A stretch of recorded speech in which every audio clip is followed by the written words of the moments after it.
और मैं एक क्षत्रिय हूँ, क्षत्रिय कभी दोगली नीति नहीं अपनाता। क्षत्रिय जिसके साथ रहता वो डंके की चोट पे रहता, और जो अपने जुबान से हट गया, अपने स्वाभिमान बेच दिया, वो कुछ भी हो सकता है, वो क्षत्रिय नहीं हो सकता। जो लोग ये सोच रहे हैं कि ये निर्दलीय हैं, क्या कर सकते हैं, निर्दलीय कुछ नहीं कर सकता, तो मैं कहना चाहता हूं कि राह में खतरे भी हैं, लेकिन ठहरता कौन है। मौत कल आनी है, आज आ जाए, डरता कौन है। और तेरे लश्कर के मुकाबिल हम अकेले हैं, मगर फैसला मैदान में होगा, मरता कौन है। 4 जून को पता चलेगा किसमें कितनी ताकत है। अभी मैं बक्सर में मौजूद हूं और बात करेंगे बक्सर लोकसभा चुनाव 2024 को लेकर कि बक्सर में क्या है राजनीतिक माहौल। और हमारे साथ अभी बक्सर के चर्चित चेहरा रामजीत सिंह मौजूद हैं और ये काफ़ी राजनीति में नॉलेज रखते हैं और राजनीति के बारे में जानते हैं और हर एक मुद्दे पर ये सवाल जवाब करते हैं, वहाँ पर लड़ाई भी लड़ते हैं। आइए इनसे डायरेक्ट मिलते हैं और जानने का प्रयास करते हैं। सबसे पहले हमारे चैनल में स्वागत है सर। जी बहुत बहुत धन्यवाद। आप क्या कहिएगा, बक्सर में क्या है राजनीतिक माहौल? अभी माहौल देख रहे हैं, सभी लोग, सभी पार्टियां लगी हैं, जोड़ तोड़ का राजनीति हो रहा है। कल तक चुनाव प्रचार कल थम जाएगा, इसलिए एकदम जोरों शोर से सभी लोग लगा है और सभी लोग अपनी ताकत झोंक दिया है। आप देख रहे हैं कि एक निर्दलीय प्रत्याशी के लिए तमाम बड़े बड़े नेता यहाँ पे डेरा डाल लिए हैं। तमाम बड़े बड़े नेता, सभी ऐसे कह सकते हैं कि सभी जातियों के, अलग अलग जातियों के बड़े बड़े सांसद विधायक यहाँ पे आके और अपने जाति के यहाँ जा रहे हैं। एक निर्दलीय प्रत्याशी का ये प्रभाव है। निर्दलीय प्रत्याशी को कहीं ना कहीं हराने के लिए या इसको रोकने के लिए वो लोग तो समझ गए हैं कि वो लोग तो नहीं जीत रहे हैं, ये न जीते। एक आईपीएस जो ईमानदार आईपीएस रहा है और वो न जीते, वो अगर जीतेगा तो उन लोगों की दुकानदारी बंद हो जाएगी, इसलिए वो लोग सभी स्तर पे उतर गए हैं। आप एक बक्सर के समाज सेवी हैं और आप भी कहीं ना कहीं आईपीएस अनाथ मिश्रा जी को समर्थन किए हैं, इसके पीछे के क्या राज है? जैसा कि आपने बताया कि समाज सेवी और समाज में बेहतरी के लिए हम लोग काम करते हैं, तो समाज को जो बेहतर दिशा दे सकता है, दिल पर हाथ रख के अगर कोई कहे कि सभी प्रत्याशियों में अगर समाज को बेहतर दिशा कोई दे सकता है अभी वर्तमान स्थिति में, तो आनंद मिश्रा है। मेरी पूरी टीम पूरी ईमानदारी पूर्वक से उनके साथ लगी है और तन मन धन से हम लोग लगे हैं। जितनी अपनी क्षमता है उस हिसाब से इनके लिए लगे हैं, क्योंकि हम लोग को लग रहा है कि सभी प्रत्याशियों में सबसे बेहतर ये है। अगर ये नहीं होते तो फिर हम लोग जो बेहतर होता उसके लिए लगते। अभी सभी प्रत्याशियों से बेहतर ये है, ये बात सभी लोग जानते हैं। निर्दलीय प्रत्याशी हैं जी, निर्दलीय प्रत्याशी हैं, लेकिन सभी से बेहतर है। एक राजा की नौकरी छोड़ के लाखों अभिभावकों का ये सपना होता है कि उनका बेटा कोई बड़ा अधिकारी बने, और आईएएस आईपीएस तो कई लाख लोगों में से किसी अभिभावक का सपना पूरा होता है कि उनका बेटा बनता। और ये आईपीएस की नौकरी, जिनका पूरा भी जनवरी में ही शायद डीआईजी बनने वाले थे 2025 में, तो अभी तमाम ऐसे कई वर्ष तक अभी शुरुआत में ही ये त्याग के आ गए हैं। तो कहीं ना कहीं राजा की नौकरी छोड़ के आए हैं, तो बक्सर की जनता के लिए, तो उनकी भावनाओं को बक्सर की जनता ने सम्मान दिया। और एक निर्दलीय प्रत्याशी आज इस मुकाम पे है। सभी बड़ी राष्ट्रीय पार्टी अपने विपक्षी पे नहीं, सीधे इन पे हमला कर रही है, तो इनका ये एक शुभ संकेत है। बक्सर वाले जाति और धर्म से ऊपर उठकर इनके साथ खड़े हैं।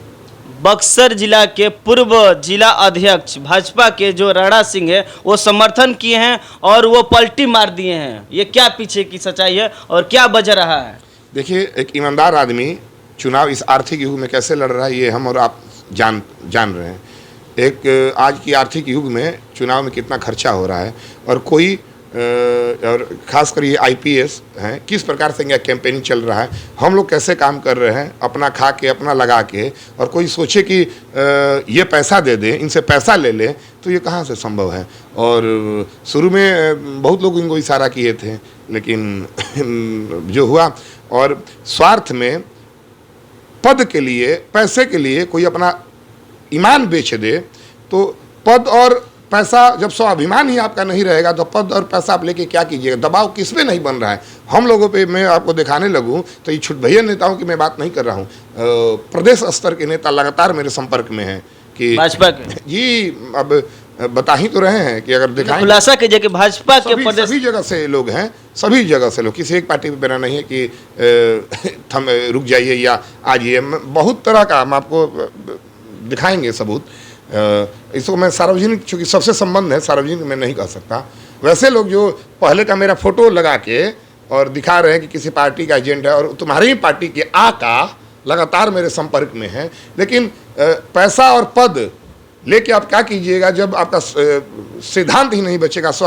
मैं अपने दुश्मनों का भी एहतराम करता हूँ। वो दुश्मन जो सामने से वार करता है, जो सामने से मेरा विरोध करता है, उसका मैं सम्मान करता हूँ। और हम लोग जिसके साथ हैं डंके की चोट पे हैं और रहेंगे। ये नहीं कि आज इनके साथ कोई लालच दे दिया तो फिर हम पाला बदल ले और इनकी बुराई करने लगे। ये दोगली नीति, और मैं एक क्षत्रिय हूँ, क्षत्रिय कभी दोगली नीति नहीं अपनाता। क्षत्रिय जिसके साथ रहता वो डंके की चोट पे रहता, और जो अपने जुबान से हट गया, अपने स्वाभिमान बेच दिया, वो कुछ भी हो सकता है, वो क्षत्रिय नहीं हो सकता। आप बड़ा आरोप लगा रहे कि वो पैसे के लालच में आए थे, समर्थन किए थे। ये मैंने आरोप नहीं लगाया है, मैंने किसी का नाम नहीं लिया, लेकिन ये मैं जरूर कहूँगा कि इस आर्थिक युग में आप आ रहे हैं, कार्यालय में देख रहे हैं कि किस प्रकार से हम लोग काम कर रहे हैं।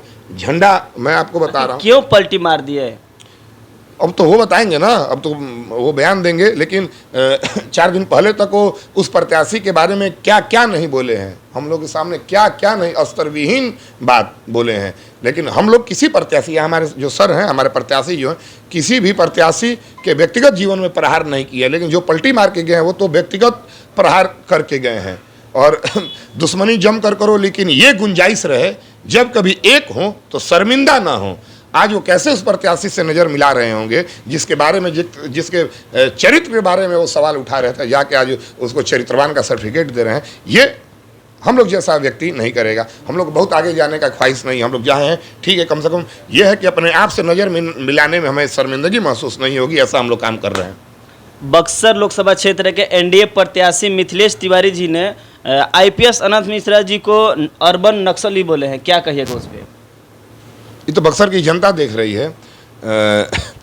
एक असली हीरो, जो फर्जी हीरो हैं, उनको उस पार्टी से टिकट मिल रहा है। तमाम ऐसे उदाहरण हैं, निरहुआ जी हैं, पवन जी को भी टिकट मिला ही था, मनोज तिवारी जी हैं, वो जो लहंगा रिमोट से उठा दिया था, क्या नाम है, रवि किशन जी को मिल गया, जो असली हीरो हैं। अब आप बताइए कि असली हीरो कौन है? जो सैकड़ों एनकाउंटर में गोलियां दोनों ओर से चलती है, भारत माता ने इनकी रक्षा की है, गोलियां दोनों ओर से चलती है, सैकड़ों एनकाउंटर जो भारत माता की अस्मिता को बचाने के लिए अपनी जान की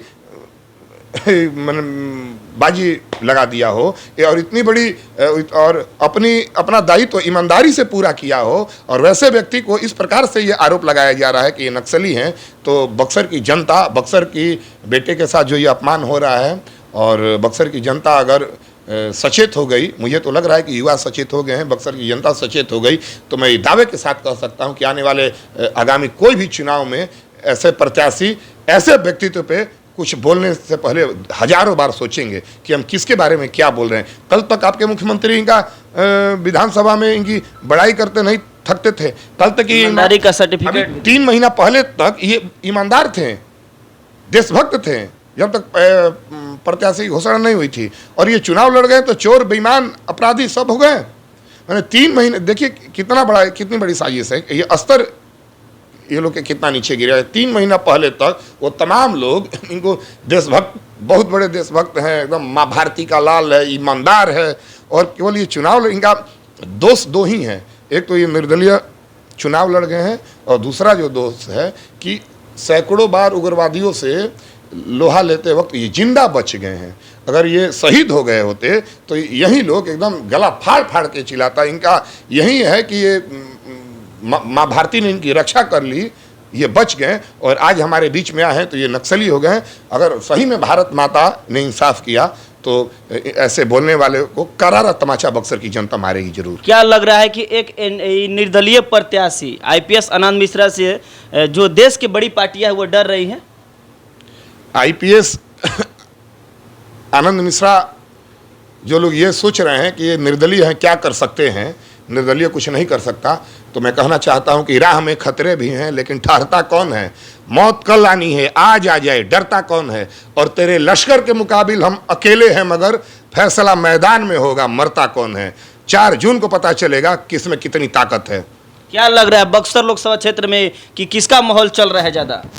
अब हम किसी के समर्थक हैं, ये बात हमसे पूछना बेईमानी होगी, आम जनता से आप पूछिए। समर्थन किए हैं, मतलब आप अगर मैं कैंपेन कर रहे हैं, ये- गांव-गांव में जा रहे हैं, ये घूम रहे आपको हैं। भी पता है कि इसका जवाब मैं क्या दूंगा, तमाम दर्शकों को भी पता होगा कि इसका, क्योंकि मैं जिसके साथ हूं मैं कहूंगा कि वो बेहतर है। लेकिन आपके तमाम श्रोताओं से जो देख रहे हैं, मैं उनसे ये कहूंगा कि अपने कलेजा पे हाथ रख के, अपने बेटे के सर पे हाथ रख के आप सोचिए कि जितने प्रत्याशी हैं उसमें सबसे बेहतर कौन है, और 1 जून को आप मतदान करने जाइए तो अपने बुजुर्ग माता पिता के सर पे यह कसम खा के जाइए कि आप जाति और पार्टी से ऊपर उठ के मतदान कीजिएगा, तो आपका वोट 8 छाप, क्रम संख्या 8 सेव छाप पे ही जाएगा, ये मैं जानता हूं। क्योंकि जो वोट नहीं भी देगा हमको, जो वोट आनंद मिश्रा जी को नहीं देगा, सेव को नहीं देगा, वो भी ये बात को जानता है कि प्रत्याशी सबसे बेहतर यही है।